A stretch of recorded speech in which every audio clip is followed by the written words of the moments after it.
Yeah, it ended up a disappointing day for us. I think there was a large majority of the first half was a competitive game, really good game. We played some good football, and it was evenly fought. And obviously we conceded some poor goals at poor times in the game that changed the momentum in the game, and it ends up a comfortable victory from West Ham. So I think we weren't too far off.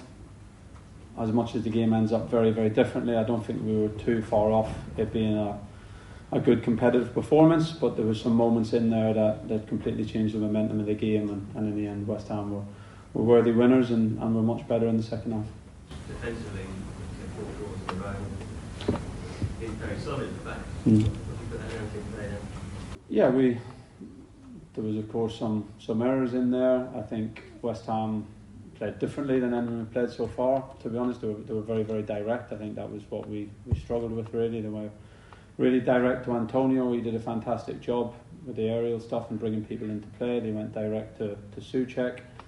Probably done better than us on the second balls, and it was really those moments that we struggled to deal with the most. Different when the game goes to 3 and 4-1, then they start to show their individual quality, and there were some passages of play, but in general the first 60 minutes of the game it was the direct play that we didn't deal with well enough, and the goals generally came from, and chances came from them moments, and some mistakes from us, some good play from West Ham in those phases, and lots for us to learn. Actual bigness,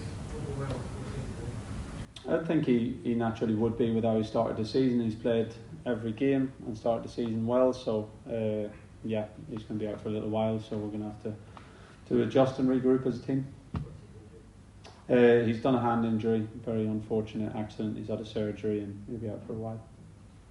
To be honest, we don't know. It's not going to be a couple of weeks. It's probably going to be longer, but there's still discussion with specialists about what's the quickest return.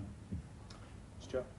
I suppose it's like Manchester City and other games that you've seen at this level, you make mistakes, they get punished. Is that the frustration that you gave them a bit of a helping hand today with some of the goals? I think that's fair, because I think there was a good, if the game, which of course football doesn't, but if the half-time goes on 30-35 minutes, I think we would have been happy going in at half-time with still more to come and a good competitive game. But yeah, they didn't have to work too hard for their goals. Probably the fourth one was the good play from them. We still didn't defend it well enough, but other than that, the goals came too easily from things that were too simple for them. And the quality is really, really high. They've got excellent individual quality, and they showed that with the goals and the chances that they created. If you give them opportunities, then they were certainly able to capitalise on them.